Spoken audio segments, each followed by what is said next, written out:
And I laid out a standard. I said we should vote for candidates that you trust to defend our freedom and to be faithful to the Constitution.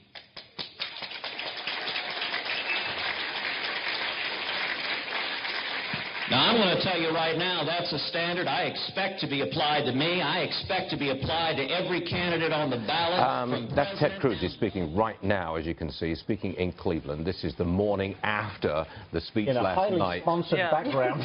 It's a very sponsored background, that's for sure. And he's doubling down. He's saying that he told Donald Trump that he wouldn't endorse him 3 days ago, but they let him speak anyway. And now he's I don't know exactly what he's saying. He's doubling down on what he said last night. He's doubling down on what he said last night. Still campaigning for 2020 is what he's doing. He's also saying this morning that he didn't say a single negative thing about Donald Trump last night, which is probably true, but that man on the left-hand side of your screen is nonetheless a very unpopular guy this morning in many, many Republican quarters. So why don't we bring in Steve Hayes?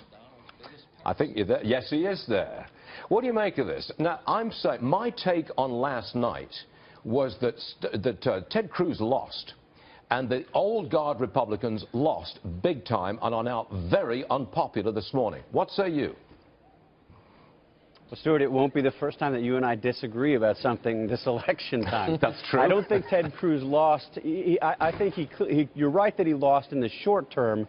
I don't know that he lost in the long term, and I'm not speaking specifically about his future electoral prospects or 2020. I think what Ted Cruz tried to do was lay out a standard for what he thinks Republicans and conservatives ought to expect in their nominee and the leader of their party. And I think he did it quite well. No question it'll be controversial. He's going to be defending himself not only this morning, but I think for several days from now on. But for those who are worried about what Donald Trump means for the Republican Party, I think Ted Cruz gave them something to look at and to focus on for not just 2020, but down the road. Do you think it was, last night, Ted Cruz's speech, the first speech in the 2020 campaign?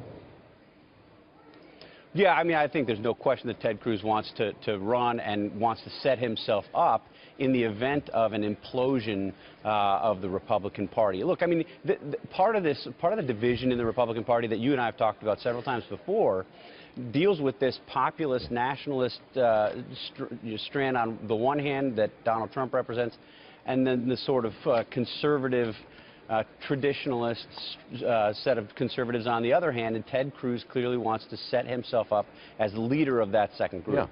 Yeah. Now, we've just what Ted Cruz has just said.